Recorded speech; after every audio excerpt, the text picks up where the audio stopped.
Friends कैसे हैं। आशा करता हूं कि बहुत अच्छे होंगे। और आज हम लोग करने वाले हैं बिहार जीविका 2025 के लिए एक ऐसा मॉडल पेपर जिस मॉडल सेट को करने के बाद आपको ऐसा फील होगा कि जो आप एग्जाम हॉल में पेपर देखते हो बिल्कुल 100% वैसा ही यहाँ पे प्रश्नों को मैंने सिलेक्ट किया हुआ है। अगर आप इन प्रश्नों को कर लेते हो तो आशा ना पूर्ण विश्वास है कि आप जो है एग्जाम को बिल्कुल क्लियर कर सकते हो। ठीक है, जैसे कि आप लोग को मालूम है कि डेली ही क्लासेज आपको ये कराया जा रहा है स्पेशल जीविका के जो भी कैंडिडेट फॉर्म को भरे हुए हैं। ठीक है, तो ये डेली क्लासेज 8 PM पे होता है शाम में। जो भी मेरे दोस्त नहीं जानते हैं और क्लास से पहली बार जुड़े हैं तो बिल्कुल ही आप 8 PM पे डेली क्लास में आइए और बेहतरीन तरीके से अपनी तैयारी में लग जाइए। ठीक है, क्योंकि समय बहुत कम है आपके एग्जाम में और अगर आप सिलेक्शन लेना चाहते हैं तो बेहतर तरीके से जुड़ जाइए। ठीक है, तो चलिएगा यहाँ पे बेहतरीन तरीके से सभी लोगों से रिक्वेस्ट रहेगा कि क्लास में नए आए हैं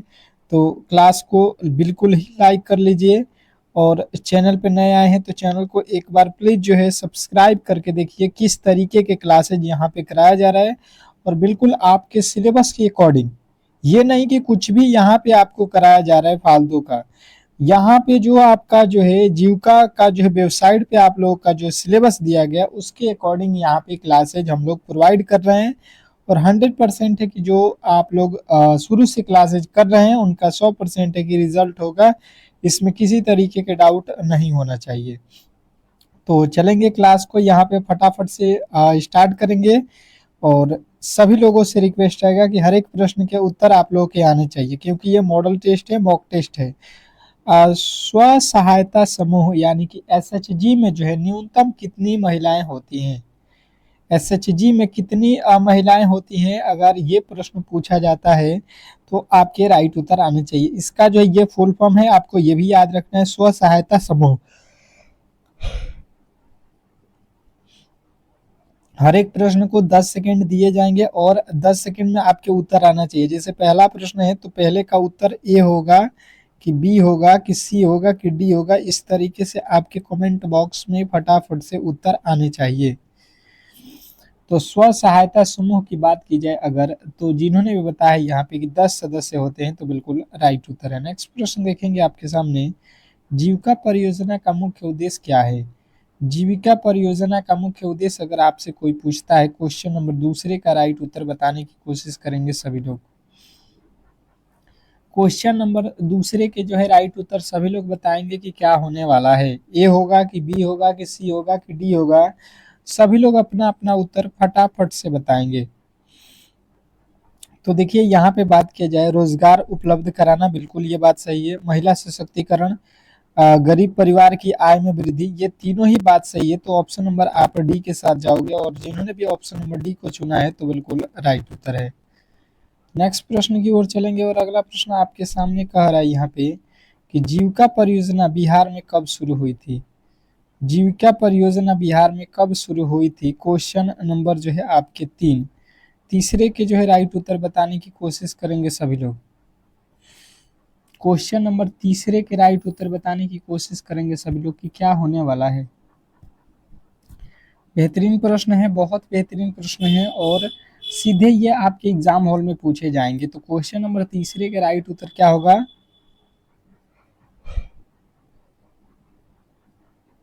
तो जीविका परियोजना कब शुरू हुई थी तो यहाँ पे आपको बताना है 7। स्थापना कब हुआ था तो आपको बताना है जो है 5। ठीक है, ये आपको ध्यान 6 बताना है स्थापना में। नेक्स्ट प्रश्न देखिए कह रहा है कि जीविका का संचालन किसके अंतर्गत होता है। जीविका का जो है संचालन किसके अंतर्गत होता है। क्वेश्चन नंबर चौथे के राइट उत्तर बताने की कोशिश करेंगे सभी लोग। तो ये ग्रामीण विकास विभाग के द्वारा जो है ऑप्शन नंबर ए वाले बिल्कुल राइट उत्तर हो जाएंगे। ठीक है, नेक्स्ट प्रश्न की ओर चलेंगे। नेक्स्ट प्रश्न आपके सामने है, बताने की कोशिश करेंगे सभी लोग। कह रहा है कि SHG बैठकों का जो है आयोजन कितने बार होना चाहिए। SHG जो है बैठकों का आयोजन कितनी बार होना चाहिए बताने की कोशिश करेंगे। क्वेश्चन नंबर 5 के राइट उत्तर सभी लोग। तो क्वेश्चन नंबर 5 के राइट उत्तर अगर आपने बताया है कि प्रति सप्ताह ऑप्शन नंबर बी तो बिल्कुल राइट उत्तर है। नेक्स्ट प्रश्न की ओर चलेंगे और अगला प्रश्न कह रहा है एसएचजी का जो है बैठक लिंकेज किस योजना से जुड़ा हुआ है? एसएचजी का जो है बैठक लिंकेज किस योजना से जुड़ा हुआ है? क्वेश्चन नंबर 6 के राइट उत्तर बताने की कोशिश करेंगे सभी लोग। क्वेश्चन नंबर 6 के जो है राइट उत्तर बताएंगे सभी लोग। तो जिन्होंने बताया है डे NRLM, बिल्कुल राइट उत्तर हो जाएगा ऑप्शन नंबर सी। नेक्स्ट प्रश्न की ओर चलेंगे और अगला प्रश्न कह रहा है कि एसएचजी द्वारा बैंकों से लिए गए ऋण को क्या कहते हैं? एसएचजी बैंकों से लिए गए ऋण को क्या कहते हैं? क्वेश्चन नंबर 7 के राइट उत्तर बताने की कोशिश करेंगे सभी लोग। चलिएगा 7वें के राइट उत्तर सभी लोग बताएंगे। तो जिन्होंने बताया है यहाँ पे कि सामूहिक ऋण, व्यक्तिगत ऋण और आंतरिक ऋण ये तीनों ही होते हैं, तो बिल्कुल राइट उत्तर हो जाएगा ऑप्शन नंबर डी। जिन्होंने भी डी को चुना है तो बिल्कुल राइट उत्तर है। नेक्स्ट प्रश्न, अगला प्रश्न आपके सामने है, कह रहा है कि बचत खाते में न्यूनतम कितनी राशि होनी चाहिए? बचत खाते में न्यूनतम कितनी राशि होनी चाहिए? क्वेश्चन नंबर 8वें के राइट उत्तर बताने की कोशिश करेंगे सभी लोग। क्वेश्चन नंबर 8वें पे हम लोग आ चुके हैं और 8वां नंबर प्रश्न का राइट उत्तर बताएंगे कि बचत खाते में न्यूनतम कितनी राशि होनी चाहिए? तो जिन्होंने बताया है 8वें का जो है 0 रुपया, तो बिल्कुल राइट उत्तर हो जाएगा ऑप्शन नंबर ए। नेक्स्ट प्रश्न की ओर चलेंगे और अगला प्रश्न कह रहा है यहाँ पे कि एसएचजी समूह में बचत की गई राशि को क्या कहते हैं? एसएचजी समूह में बचत की गई राशि को क्या कहते हैं? क्वेश्चन नंबर 9 के राइट उत्तर बताने की कोशिश करेंगे सभी लोग। क्वेश्चन नंबर 9 का जो है राइट उत्तर बताएंगे सभी लोग कि 9वें नंबर प्रश्न के राइट उत्तर क्या होने वाला है। तो समूह को से अगर आपने बताया है, बिल्कुल राइट उत्तर हो जाएगा ऑप्शन नंबर बी। नेक्स्ट प्रश्न की ओर चलेंगे और अगला प्रश्न कह रहा है कि सीसी लिमिट का संबंध किससे है? सीसी लिमिट का संबंध किससे है? क्वेश्चन नंबर 10वें के राइट उत्तर बताने की कोशिश करेंगे सभी लोग कि सीसी लिमिट का संबंध किससे है। क्वेश्चन नंबर 10, अगर 10वें का राइट उत्तर अगर आपने बढ़ा है ऋण सीमा, तो बिल्कुल राइट उत्तर हो जाएगा ऑप्शन नंबर बी। नेक्स्ट प्रश्न की ओर चलेंगे और अगला प्रश्न कह रहा है यहाँ पे कि पंचायती राज व्यवस्था संविधान के किस भाग से दी गई है?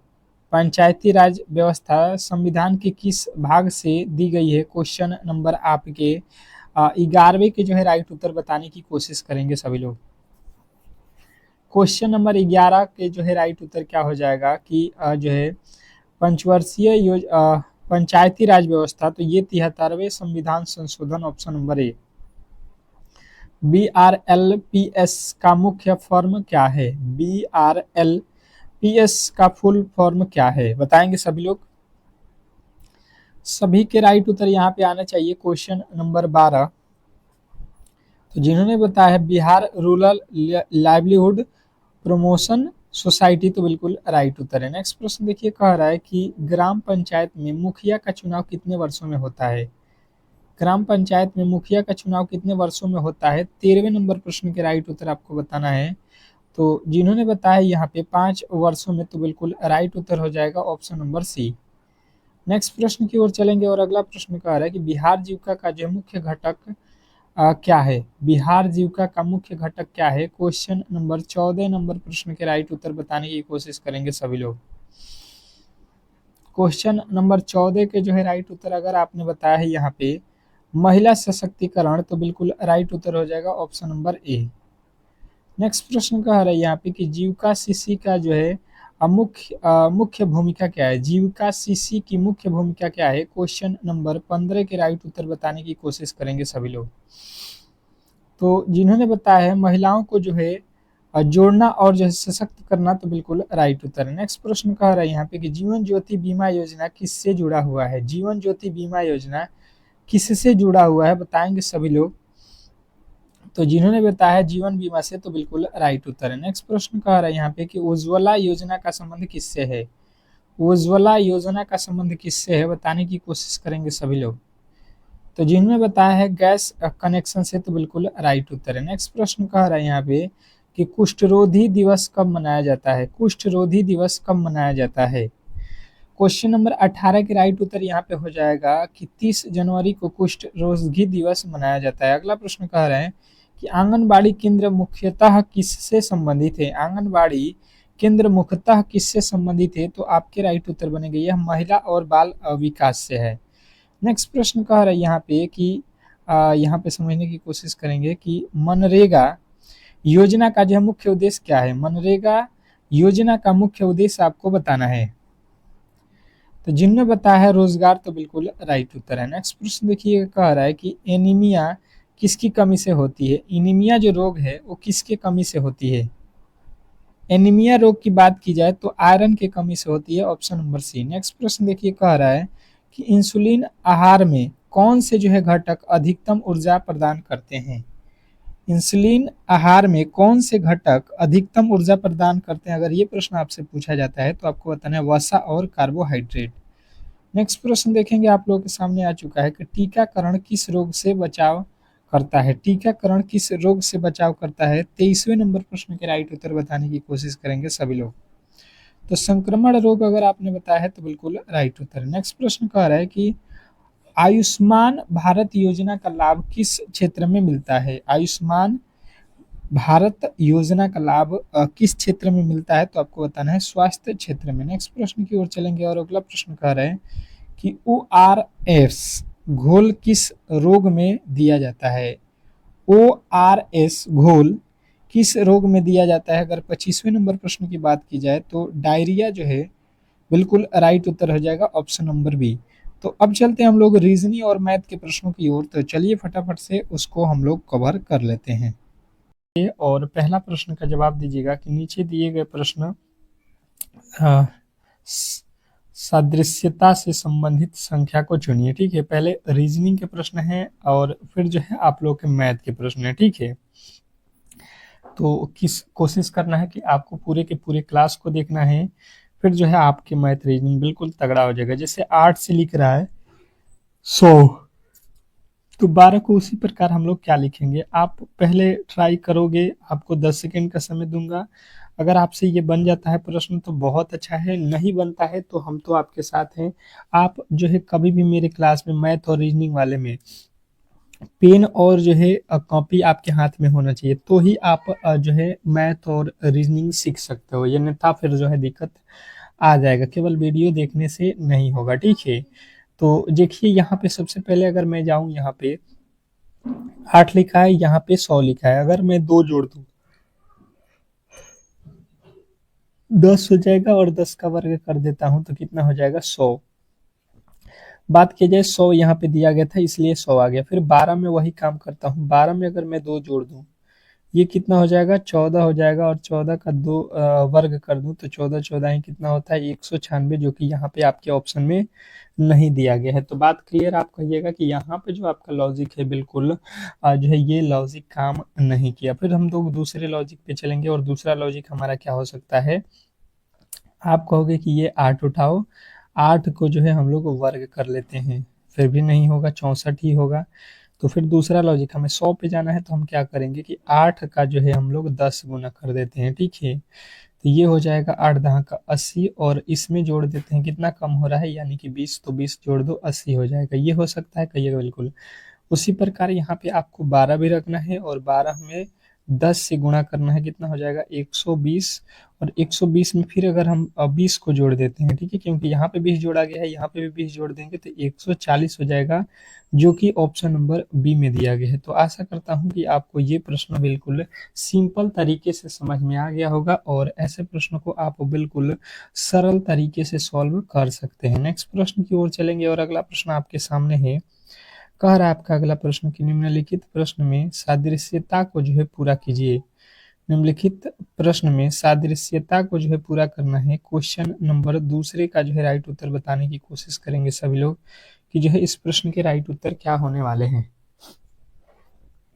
बिल्कुल सभी के उत्तर आने चाहिए यहाँ पे फटाफट से। आपको 10 सेकेंड का समय है, आप इसको सोल्व कर सकते हो। जैसे मैंने यहाँ पे देखा तो लॉजिक क्या लग सकता है? यहाँ पे लिखा है एल तो यहाँ पे लिखा है आर, ई लिखा है तो जी लिखा है, आई लिखा है।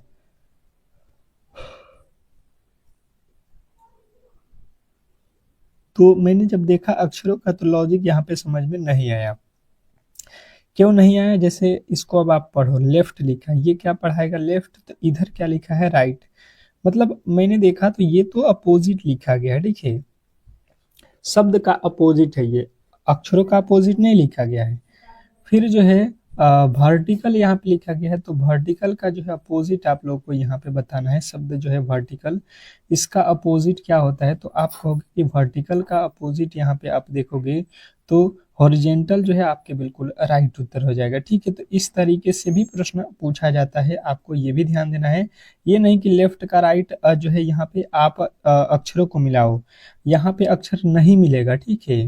तो ये भी ध्यान देना है, उस तरीके से पूछा जाता है पर यहाँ पे नहीं पूछा गया। ये आप लोगों को एक बार इस तरीके के भी प्रश्न जो है बिल्कुल ध्यान में रखना है। नेक्स्ट प्रश्न देखिएगा, कह रहा है कि नीचे दिए गए विकल्पों में से संबंधित शब्द को चुनिए। फिर देखिए यहाँ पे संबंधित शब्द को चुनना है, मात्र 10 सेकेंड का समय रहेगा। इन प्रश्नों के लिए भी आप बताने की कोशिश करोगे सभी लोग। कह रहा है कि तालाब का संबंध पानी से है तो चट्टान का संबंध किससे होगा। ये भी एनालॉजी टाइप का प्रश्न है, बताने की कोशिश करेंगे। और एक बात बता दूं कि यदि आपको इस बार जो है जीविका में सिलेक्शन लेना चाहते हैं तो मैंने जो है ऑल सब्जेक्ट्स का जो है आप लोगों के लिए पीडीएफ तैयार किया हुआ है, जिसमें जो है आप लोगों के बिल्कुल जो है हर एक सब्जेक्ट के प्रश्न मिल जाएंगे, ठीक है। ऐसा कोई भी सब्जेक्ट नहीं है जहाँ के प्रश्न आपको देखने को नहीं मिलेगा, ठीक है। Math, reasoning, GK, GS, current affair, computer science, ये सारे के सारे प्रश्न रहेंगे बिल्कुल। तो आप इस पीडीएफ को अगर एक बार पढ़ लेते हो तो 100% है कि आपको इससे एक भी प्रश्न बाहर देखने को नहीं मिलेगा। और ये मात्र 50 रुपया का ही है ये पीडीएफ। तो जिनको भी लेना है एक बार बिल्कुल जो है व्हाट्सएप नंबर जो आपको स्क्रीन पे चल रहा है यहाँ पे जो है आप लोग मैसेज करके इसको जो है बिल्कुल परचेज कर लेना, ठीक है। जिनको भी लेना हो बिल्कुल जो है एक बार बिल्कुल पढ़ लीजिए, ठीक है। तो अब जो है देखिएगा, अब चलिए यहाँ पे जो है इस प्रश्न को सॉल्व कर लेते हैं। जैसे तालाब लिखा है तो तालाब में क्या होता है, आप कहोगे कि तालाब जो होता है इसमें तो पानी रहता है, तालाब में क्या रहता है, पानी। तो उसी प्रकार जो है चट्टान में क्या होता है, तो पक्षी तो होता नहीं है, चढ़ना तो होता नहीं है, जानवर तो होता नहीं है, क्या होता है, माउंटेन में क्या होता है, चट्टान होता है। पहाड़ में क्या रहता है, चट्टान से मिलकर पहाड़ें बनती है, आप तो बिल्कुल जानते होंगे, ऑप्शन नंबर डी। नेक्स्ट प्रश्न की ओर चलेंगे और अगला प्रश्न देखिए, कह रहा है यहाँ पे कि निम्नलिखित श्रृंखला में प्रश्नवाचक चिन्ह के स्थान पर कौन सी संख्या होगी। निम्नलिखित श्रृंखला में प्रश्नवाचक चिन्ह के स्थान पे कौन सी संख्या होगी, ये आपको बताना है। क्वेश्चन नंबर चौथे का जो है राइट उत्तर सभी लोग बताएंगे। क्वेश्चन नंबर 4, चौथे नंबर प्रश्न के सभी लोगों के राइट उत्तर आना चाहिए। बिल्कुल 10 सेकेंड का समय रहेगा आप लोगों के पास। ये श्रृंखला से रिलेटेड प्रश्न है और यहाँ पे देखिएगा आप लोग के कहने से ही रीजनिंग और मैथ के मैंने क्लासेज स्टार्ट किया है, ठीक है। तो जो भी मेरे दोस्त हैं एक बार बिल्कुल लाइक करेंगे कि मैथ और रीजनिंग के क्लासेज किसको किसको डेली चाहिए, तो ही ये क्लासेज होगा, ये अन्यथा बंद हो जाएगा। बिल्कुल आप लोग बताओगे, उसी के अकॉर्डिंग क्लासेज में डेली कराता रहूंगा, ठीक है। देखिए 5 से 8 हुआ, आप बोलोगे 3 जोड़ दिया, 8 से जो है यहाँ पे 13 हुआ मतलब 5 जोड़ दिया, 13 से जो है यहाँ पे कितना हो गया 21, यहाँ पे कितना जोड़ दिया 8। तो इसके आगे आप क्या जोड़ोगे, यहाँ पे देखोगे 2 जोड़ दिया, यहाँ पे 3 जोड़ दिया, 3 के बाद अगर हम 3 के बाद क्या जोड़ सकते हैं, 4 जोड़ेंगे तो ये तो 12 हो जाएगा। तो फिर तो ये गलत हो जाएगा ना, ऑप्शन में ही नहीं आएगा। देखो इसने क्या किया है कि ये जो है 5 और 8 को जोड़ दिया है, ठीक है। 5 और 8 जोड़ोगे कितना आ जाएगा 13, 13 यहाँ पे लिखा गया, फिर कितना लिखा है 8 और 13। तो 8 और 13 को जोड़ेंगे, 8 13 कितना होता है 21, जो कि यहाँ पे लिखा गया। फिर जो है 13 और 21 को जोड़ेंगे तो 13 और 21 कितना हो जाता है, 13 और 21 आप देख लो 34 होता है, जो कि ऑप्शन नंबर आपके ए में दिया गया है। तो आशा करता हूँ कि ये प्रश्न भी आपको बिल्कुल सिंपल तरीके से समझ में आ गया होगा और ऐसे प्रश्नों को किसी भी हालत में आप लोग गलत नहीं करने वाले हैं, ठीक है। नेक्स्ट प्रश्न की ओर चलेंगे और अगला प्रश्न आपके सामने है, देखिएगा और बताने की कोशिश कीजिएगा सभी लोग कि दी गई श्रृंखला श्रेणी में अगली जो है पद कौन सी होगी। ये आप लोगों से पूछा गया है कि दी गई श्रृंखला में जो अगला पद है आपको बताना है कि क्या होने वाला है। क्वेश्चन नंबर 5, 5वें नंबर क्वेश्चन के सभी लोगों के राइट उत्तर आने चाहिए, फटाफट से आपके उत्तर आने चाहिए। चलिएगा बताएंगे सभी मेरे दोस्त। 10 सेकेंड का समय है और ये यहाँ पे बोला गया है कि ये एक जो है श्रृंखला दिया गया है, ठीक है। ये एक श्रृंखला है, इसमें जो है गलत कोई वर्ड है तो गलत वाले का जो है आप लोगों को चयन करना है, ठीक है। तो किस तरीके से आप सॉल्व करते हैं यहाँ पे बहुत मैटर करता है। तो सबसे पहले देखिए हम लोग क्या करेंगे यहाँ पे, अगर हम देखते हैं यहाँ पे कि जो है 125 लिखा हुआ है तो हमें मालूम है कि 125 जो है ये 5 का क्या होता है, क्यूब होता है। आप कहोगे बिल्कुल मुझे भी मालूम है, ठीक है कोई दिक्कत नहीं है। ये 512 किसका होता है, आप कहोगे 8 का क्यूब होता है, ये भी मालूम है। ये 343 ये क्या होता है, 7 का क्यूब होता है। अब देखिए 27 क्या होता है, ये 3 का क्यूब होता है। और ये 64 किसका होता है, 64 4 का क्यूब होता है। बात कहिएगा कि बिल्कुल ये क्लियर है। बात क्या है, बिल्कुल क्लियर है। यहाँ पे तो हमें अलग कोई नहीं दिखाई दे रहा है क्योंकि सभी के सभी क्या है, क्यूब में लिखा गया है, तो फिर अलग कैसे हो जाएगा। आप कहोगे कि बिल्कुल होगा, थोड़े से धैर्य तो रखिए, यहाँ पे बिल्कुल आसानी तरीके से समझने की कोशिश करेंगे तो यहाँ पे आपको पता चलेगा कि भाई साहब ये तो सारे के सारे क्यों हो रहा है। पर आप देखोगे तो ये जो 64 लिखा गया यहाँ पे मुझे दिखा कि ये 8 का वर्ग भी होता है। 8 का वर्ग होता है, 8 8 64, परंतु 27 किसी संख्या का वर्ग है, नहीं है। 343 किसी संख्या का वर्ग है, नहीं है। 512 किसी संख्या का वर्ग है, नहीं है। 125 किसी संख्या का वर्ग होता है, नहीं है। तो हमें तो अलग ये दिखाई दिया कि 64 जो है वर्ग भी है और क्यूब भी है, बाकी सब जो है एक बराबर एक जैसे देख लो, सभी के सभी क्यूब दिया गया है। तो ऑप्शन नंबर बी वाले जितने भी मेरे दोस्त थे उनके 100% सही उत्तर है। क्लास बिल्कुल आपको समझ में आ रहा होगा, मुझे ये जो है लग रहा है, ठीक है। नहीं समझ में आ रहा होगा जो भी प्रश्न तो आप मेरे से बिल्कुल पूछ लेना, ठीक है। अब देखिएगा कह रहा है कि निम्नलिखित श्रृंखला के क्रमिक रूप को पूरा कीजिए, पूर्ण कीजिए, ठीक है। अब देखिए ये एक जो है ऐसा प्रश्न है जो आपके एग्जामिनर बार बार पूछता है, ठीक है। तो स्टार लगाइएगा प्रश्न पे। और ये जो है संख्या पे आधारित बनाया गया है। पहले इसके जो है लॉजिक ये होते हैं कि अक्षरों पे बनाता है, एबीसीडी के जो अक्षर होते हैं उस पे इसको बनाया जाता है। पर अभी नए में जो है इसके नए नए क्वेश्चन बनाए जा रहे हैं, तो बिल्कुल नए पैटर्न पे हम लोग क्वेश्चनों को सॉल्व कर रहे हैं, ठीक है। जो कि ऑनलाइन में ज्यादातर जो है आपके ये पूछे जा रहे हैं, ठीक है। तो आपका पेपर तो ऑनलाइन होगा तो बिल्कुल आपको प्रश्न भी इसी लेवल के पूछे जाएंगे, ठीक है, जो आप क्लास में देख रहे हो। अब देखिए यहाँ से यहाँ तक चलेंगे तो हमने यहाँ पे ये देखा कि भाई साहब 7 5 लिखा है, तो जब यहाँ पे मैंने देखा तो 7 के बाद 5 आएगा, ठीक है, यानी कि यहाँ पे 7 5 होगा। 5 के पहले क्या हो जाएगा, 7 हो जाएगा। यहाँ पे भी 7 दिखाई दिया। अब देखो यहाँ पे देखो 7 5 3, 7 और 5 के बाद यहाँ पे हमें मिल गया 3। 7 5 3 2, यहाँ तक आ जाओ, फिर 7 5 3 2, फिर यहाँ तक आ जाओ 7 5 3 2, फिर यहाँ से चलो 7 5 3 2। बार बार आपका एक ही वर्ड मिल गया, 7 5 3 2, 7 5 3 2। तो ये लॉजिक आपको इसी में से देख के बता देना था, ठीक है। आप क्या भरे, 3 7 2 5 7 3। कहोगे कि बिल्कुल ही आसान था। ऐसे प्रश्न तो हम लोग इजीली सॉल्व करके आएंगे एग्जाम हॉल में, बिल्कुल आप करके आओगे, ये मुझे बिल्कुल अच्छे तरीके से मालूम है, ठीक है। आपको एक बार और बता देता हूँ कि इसी प्रश्न में हुआ क्या है। जैसे मैंने देखा 7 5 यहाँ पे लिखा है, तो यहाँ पे भी तो 7 5 होना चाहिए। जैसे 7 के बाद क्या है 5, तो 7 के बाद यहाँ पे भी क्या आएगा 5। ये देखो 7, सॉरी 5, 5 के पहले देखो क्या लिखा है 7, तो यहाँ पे मैंने 7 रख दिया, ठीक है। ये देखो 5, तो 5 के पहले क्या है 7, तो 7 रखेंगे। अब जो देखो यहाँ पे क्या लिखा गया है कि 5 के बाद 3 है, तो 5 के जस्ट बाद 3 रखा, 5 के बाद जस्ट 3 रखा। अब देखो 3 के बाद क्या है 2 है, 3 के बाद यहाँ पे भी क्या हो जाएगा 2, 3 के बाद यहाँ पे भी 2 है, 3 के बाद यहाँ पे भी 2 है। तो इसी तरीके से आपको केवल देखना था और इसको भर देना था। ऑप्शन नंबर सी वाले बिल्कुल राइट उत्तर है। नेक्स्ट प्रश्न देखिएगा आपके सामने आ चुका है कि निम्नलिखित वर्गों में सही वेन आरेख का जो है चयन करना है। आपको मिलेंगे 10 सेकंड का समय। बताने की कोशिश करेंगे कि इस प्रश्न के जो है राइट उत्तर क्या होने वाले हैं। क्वेश्चन नंबर 7वें पे हम लोग आ चुके हैं और 7वें के तो राइट उत्तर सभी लोग बताएंगे। गलती किसी भी हालत में किसी भी एंगल से नहीं होना चाहिए, ये मुझे बिल्कुल मालूम है, ठीक है।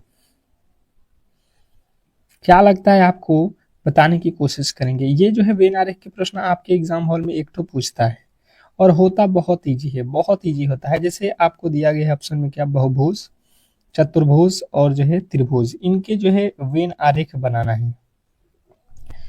तो सबसे पहले आपको यहाँ पे ये ध्यान देना होता है कि पहला अक्षर क्या लिखा गया है, बहुभुज, तो आप यहाँ पे बहुभुज बना लो। ये हो गया बहुभुज। बहुभुज के बाद यहाँ पे क्या लिखा हुआ है, तो आप कहोगे यहाँ पे जो लिखा गया है चतुर्भुज लिखा गया है, तो बहुभुज का मतलब बहुत सारे भुजाओं से बनके जो आकृति होगी उसे बहुभुज बोलेंगे। चतुर्भुज मतलब जो चार भुजाओं से मिलके बनेगा उसको चतुर्भुज बोलेंगे। उसी तरीके से त्रिभुज जो तीन भुजाओं से मिलके बनेगा, ये दोनों अलग अलग हो जाएंगे, त्रिभुज और चतुर्भुज, परंतु ये सभी क्या है, बहुभुज के अंदर ही आएंगे। तो ऑप्शन नंबर आप कहोगे कौन सा सही है, ऑप्शन नंबर ए। और ए वाले जितने भी मेरे दोस्त थे उनके 100% सही उत्तर है, इसमें किसी तरीके के डाउट नहीं होना चाहिए, ठीक है। नेक्स्ट प्रश्न की ओर चलेंगे और अगला प्रश्न आपके सामने है, देखिएगा। कह रहा है कि वह कौन सा क्षेत्र महासागर और जो है अटलांटिक महासागर को निरूपित करता है, लेकिन जो है आर आर आर्कटिक महासागर को नहीं। यहाँ पे बोला गया है कि वह कौन सा क्षेत्र है जो महासागर और जो है अटलांटिक महासागर को निरूपित करता है, परंतु जो है आर्कटिक महासागर को निरूपित नहीं करता है। अब 10 सेकंड का समय है और यहाँ पे जो है इसको देखकर आपको बताना है, ठीक है। आपको जो है सामने जो है देखना है इसमें और इसके अकॉर्डिंग आपको उत्तर बताना है। आप इसको अच्छे तरीके से पढ़ोगे फिर जो है इसके जवाब आपको देने हैं। क्या लगता है आपको कि इसका राइट उत्तर क्या होने वाला है? बिल्कुल घबराना नहीं है, बिल्कुल सिंपल सा लॉजिक आप लगाओगे, प्रश्न सीधे सॉल्व हो जाएगा। तो देखिए यहाँ पे हुआ क्या है, सबसे पहले इसने मना क्या किया है, आर्कटिक जो है महासागर। आप चेक करो कहाँ पे है, आप यहाँ पे देख रहे हो यही लिखा गया है आर्कटिक, यहाँ पे है और ये हमें नहीं चाहिए, मतलब इसको तो बिल्कुल हम लोग पसंद नहीं कर रहे हैं, बात खत्म हुई है। अब इसने बोला कि ये जो है क्षेत्र महासागर और जो है अटलांटिक महासागर को निरूपित करता है। कौन क्षेत्र है, तो देखो ये किसको दर्शा रहा है, महासागर को। यहाँ पे देखिए लिखा हुआ है महासागर, और ये जो दर्शा रहा है भाई साहब देख लो लिखा हुआ है किसका, अटलांटिक महासागर। तो इन दोनों में कॉमन जो है चीज देख लो, यहाँ पे क्या लिखा हुआ है, तो आप कहोगे 7 जो है आपके बिल्कुल राइट उत्तर है, ऑप्शन नंबर सी। आशा करता हूँ कि अगर आपने सी को चुना होगा तो बिल्कुल 100% आपके सही उत्तर होंगे, इसमें किसी तरीके के डाउट नहीं होना चाहिए, ठीक है। नेक्स्ट प्रश्न की ओर चलेंगे और अगला प्रश्न आपके सामने है, कह रहा है यहाँ पे कि निम्न विकल्पों में से असंगत विकल्प का जो है चयन करें। अब फिर से जो है आप लोगों के अलग तरीके का एक प्रश्न देखने को मिला है कि जो है यहाँ पे अलग कौन सा है ये आप लोगों को बताना है, ठीक है। जैसे 4 ऑप्शन दिया गया, ठीक है, चारों में से हमें जो है 3 जो है एक जैसे मिलेंगे और एक जो है अलग है, तो अलग वाले की पहचान करेंगे। बिल्कुल ही जो है बेहतरीन प्रश्न है और कहीं ना कहीं आपके सीधे एग्जाम हॉल में ये पूछे जाएंगे। तो बताने की कोशिश कीजिए सभी लोग किस प्रश्न के जो है राइट उत्तर क्या होने वाला है। बिल्कुल बिल्कुल, बहुत बेहतरीन, बहुत लाजवाब।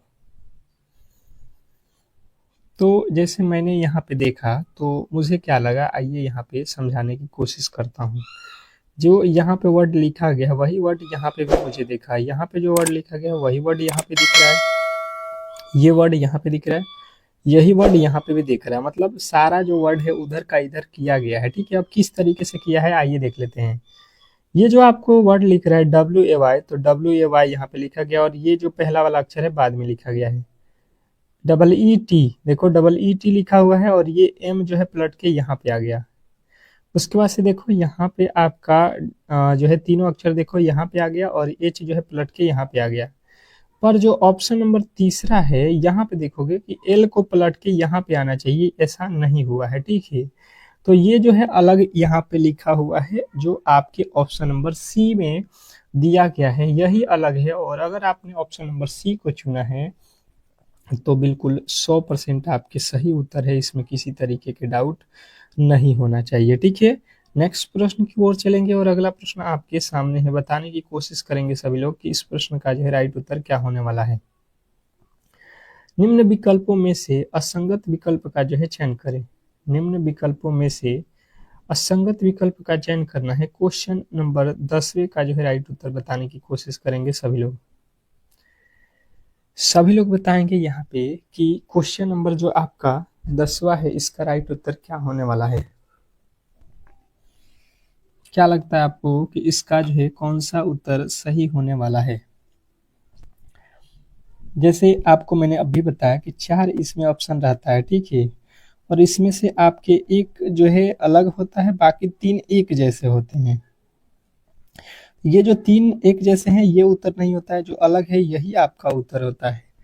तो अब जो है आप यहाँ पे बताओगे कि इसमें जो है 3 एक जैसे कौन कौन हैं और कौन अलग है, आपको यहाँ पे छांटना है।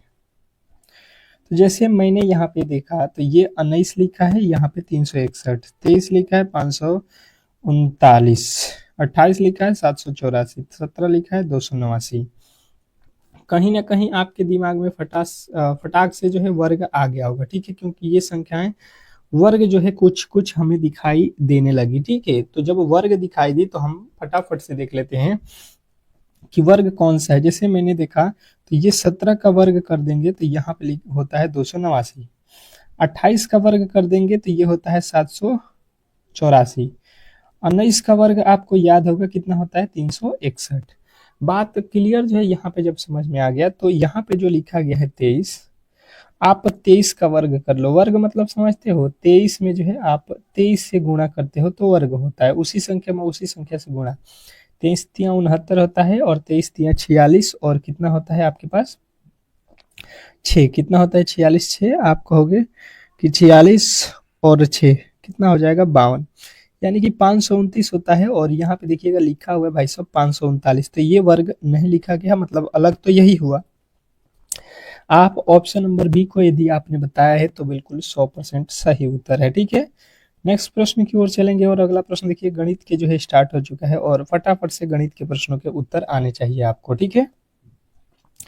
प्रश्न कह रहा है कि एक जो प्रश्न है यहाँ पे दिया हुआ कि आज जो है 3,680 रुपया पर 4% वार्षिक ब्याज की दर से 2.5 साल में कितनी ब्याज प्राप्त होगी, ये आप मुझे बताओ। अब जो है बताने की कोशिश करेंगे। गणित के प्रश्न है और मैंने साधारण ब्याज से रिलेटेड आपको प्रश्न पहले भी बताया हुआ है और ये साधारण ब्याज का ही प्रश्न है। ब्याज मतलब साधारण ब्याज आपको ज्ञात करना है। तो देखते हैं कौन कौन इस प्रश्न के राइट उत्तर बता देते हैं।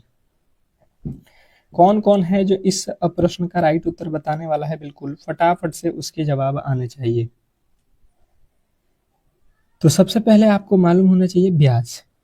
ब्याज बराबर क्या होता है, आप कहोगे मूलधन गुणे समय गुणे दर बटे 100, ये होता है। आप कहोगे बिल्कुल यही होता है। अब जैसे मैंने देखा यहाँ पे मूलधन कितना दिया है 3,680, समय कितना दिया है तो 2.5 वर्ष।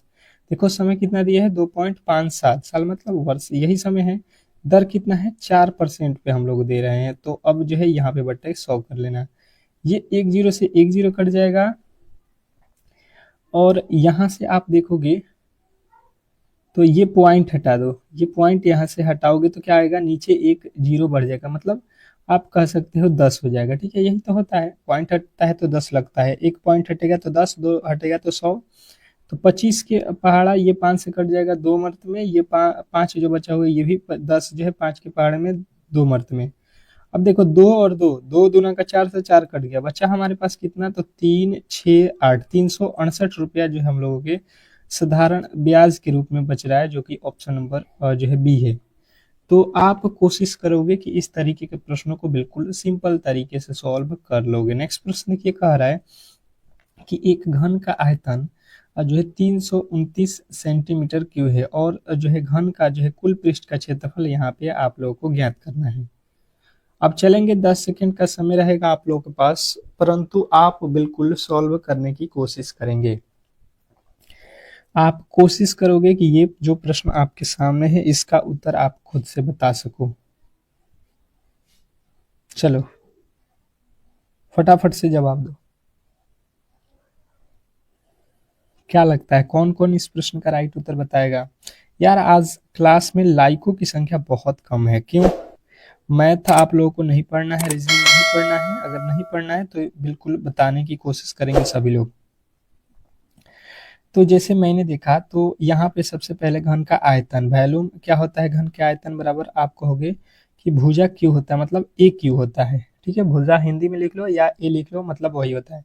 ये कह रहा है कि कितना है 729 है, यहाँ पे बराबर ए क्यू दिया गया है। ठीक है, ये जो क्यू है आपका यहाँ से हटके ये इधर आएगा और ये क्यू में हो जाएगा। मतलब इसके क्यू का मतलब क्या होता है कि इसमें आपको तीन तीन का जोड़ा लगाना है। ठीक है, 729 का क्यूब करोगे आपको याद होगा कितना हो जाएगा। 729 किसका होता है, तो 9 का होता है। किसका क्यूब होता है, 9 का, यानी कि आप कहोगे ए बराबर कितना आएगा, 9 सेमी। कितना आ जाएगा, 9 सेमी, बिल्कुल 9 सेमी। अब क्या करेंगे यहाँ पे कि 9 सेमी जो हो गया ए का वैल्यू, तो आपसे पूछा जा रहा है कि कुल पृष्ठ का क्षेत्रफल। तो यहाँ पे कुल पृष्ठ का क्षेत्रफल जो है आपको निकालना है। तो कुल पृष्ठ का क्षेत्रफल होता है 6 गुणे भुजा स्क्वायर। तो ये हो गया 6, भुजा मतलब 9 का वर्ग कर लेना। ठीक है, तो ये हो जाएगा 6 गुणे 9 का वर्ग कितना होता है 81। 81 में 6 से गुणा करो, 6 8 छके 48, कितना आ जाएगा आपको 486 जो है आपके बिल्कुल राइट उत्तर, जो कि ऑप्शन नंबर बी में दिया गया है। नेक्स्ट प्रश्न की ओर चलेंगे और अगला प्रश्न आपके सामने है कि एक राशि साधारण ब्याज पर 4 वर्षों में दोगुनी हो जाती है, कितने वर्षों में वह जो है समान दर पर 8 गुनी हो जाएगी, ये आप लोगों से प्रश्न में पूछा गया है। ठीक है, तो देखिए आपको सिंपल सा बात एक बता दूं कि मान लेते हैं कि आपके पास मूलधन कितना रुपया है, 1 रुपया, और ये 4 साल में कितना रुपया हो जाएगा, 2 रुपया। तो 2 रुपया कब होगा, जब 1 रुपया आप उसमें ब्याज दोगे। ठीक है, 1 रुपया तो आपका है और 1 रुपया ये ब्याज है, मतलब ये पी हो जाएगा, ये एस आई हो जाएगा, मूलधन और ब्याज। तब जाके आपका 2 रुपया हो जाएगा, आप 2 रुपया दोगे। 1 रुपया तो आपका खुद का होगा और 1 रुपया आप जो है कर्ज लिए हो उसका ब्याज है। तो हम क्या करेंगे, यहाँ से पहले दर निकालेंगे। तो क्या होता है, मूलधन गुणे मूलधन, यहाँ पे 1 है, समय कितना है, तो हमें 4 वर्ष दिया है, दर कितना है हमें नहीं मालूम है, बट्टा 100। ये किसके बराबर होता है, साधारण ब्याज के। तो साधारण ब्याज यहाँ पे कितना रुपया है, 1 रुपया, तो 1। अब यहाँ से देखो 25 के पहाड़े में 25 चौका 4 के पहाड़े में 25 चौका 100, ये तिरछा तिरछी आपका नीचे का ऊपर गुणा हो जाएगा। इधर क्या है, आर।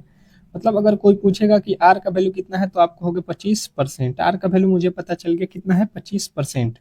मुझसे पूछा गया है कि वह कितने समय में जो है 8 गुनी हो जाएगी। 8 गुना होने के लिए हम क्या करेंगे, मूलधन तो 1 रहेगा, समय कितना है, कितने समय में हमें बताना है। तो समय हमें नहीं मालूम है, टाइम छोड़ देंगे। और ब्याज जो है समान है, तो ब्याज कितना निकाले थे अभी हमने, 25%, बट्टा में 100। और जो है कितना हो रहा है, 8 गुना, मतलब ब्याज कितना है, 7 गुना है। यहाँ पे 25 चौके 100, 4 में 7 से गुणा करेंगे, 4 सत्ते 28, और इधर क्या बचेगा, टी, यानी कि टाइम जो है 28 वर्ष लगेगा। नेक्स्ट प्रश्न की ओर चलेंगे और अगला प्रश्न कह रहा है कि यदि किसी संख्या के आधे का 1/4 25 हो, तो वह संख्या का जो है 20% कितना होगा, ये आप लोगों को बताना है। अब बताने की कोशिश करेंगे कि इस प्रश्न का जो है राइट उत्तर क्या होने वाला है। सभी लोगों को बताना है यहाँ पे। जैसे मैंने देखा यहाँ पे, तो हम क्या करेंगे कि वह संख्या हमें नहीं मालूम है, तो क्या मान लेंगे, x। कह रहा है कि किसी संख्या का, तो संख्या क्या है, x है, उसका आधा करना है। आधा कितना होता है, 1/2। किसी भी संख्या में 1/2 से गुणा करोगे तो उसका आधा वाला हिस्सा आएगा। ठीक है, का 1/4, फिर इसका 1/4 निकलना है। 1/4 मतलब 1/4। अगर आप कर दोगे तो कितना हो जाएगा, 25 हो जाएगा। तो यहाँ पे आपको रख लेना है 25। अब देखो इसके नीचे कुछ नहीं है, तो 1 है, ऊपर का गुणा ऊपर करेंगे तो 1 से 1, 1 में गुणा करेंगे, x हो जाएगा नीचे 1 2, 4 में गुणा करेंगे, 4 दूना 8, बराबर इधर कितना हो जाएगा, 25/1। तिरछा तिरछी गुणा करेंगे, x का गुणा 1 में हो जाएगा तो x हो जाएगा, और 8 में 25, 25 8 200। इसने बोला गया है कि 25% निकालो, तो 200 आपका संख्या है, इसका अब जो है आपको 20% निकालना है। तो 20/100 कर देना, ये 2 जीरो से 2 जीरो, 20 में 2 से गुणा कर देना, 40 जो है आपके बिल्कुल राइट उत्तर हो जाएगा, जो कि ऑप्शन नंबर सी में दिया गया है। ठीक है, नेक्स्ट प्रश्न की ओर चलेंगे और अगला प्रश्न आपके सामने है। रामू ने एक टीवी सेट अंकित मूल्य पर 25% के छूट के बाद घटे हुए मूल्य पर जो है 15% की जो है अतिरिक्त से छूट पर खरीदा। अंकित मूल्य 12,000 रुपये है, तो टीवी का जो है टीवी किस मूल्य पर खरीदा गया है, ये आप लोगों को बताना है। अब देखिए सिंपल सी बात है कि जब आप टीवी खरीदने गए तो आपको जो है प्राइस कितना बताया गया है, एमआरपी उस पे कितना लिखा गया है, तो 12,000 रुपया लिखा गया। दुकानदार बोला कि भाई साहब अगर आप लेते हो तो आज जो है 25% का आपको छूट मिल जाएगा। तो देखो 100 रुपये का जो सामान था वो आपको मैंने आज 75 रुपया में ही देने की कोशिश की है, ठीक है। उसने कहा कि नहीं कुछ और घटा दीजिए, तो उसने क्या किया कि 15% का और अतिरिक्त छूट दे दिया, ठीक है। मतलब जो दाम था उससे फिर जो है 15% छूट दे देगा, तो यहाँ पे कितना हो जाएगा 85। अब ये 2 जीरो से 2 जीरो कट गया, 1 जीरो से ये 1 जीरो कट गया, ठीक है। ये जो है 5 के पहाड़े में 15 × 5 = 75, और ये 5 के पहाड़े में 2, ये 5 के पहाड़े में 6 हो गया, तो ये 15 का कितना हो गया 90, और 90 में 85 से गुणा कर लो, कितना हो जाएगा, ये तो 1 जीरो, 9 × 5 = 45 के 5 हो जाएगा, 9 × 8 = 72, और 4 कितना हो जाएगा 76। आप देख लो कितना आ गया, आपके ऑप्शन नंबर बी। बी वाले जितने भी मेरे दोस्त थे उनके राइट उत्तर है। तो आज के क्लास को हम लोग यहीं पे समाप्त करेंगे। अगर आपको ये क्लास बिल्कुल रेगुलर करना है तो हमारे चैनल से जुड़ जाइए।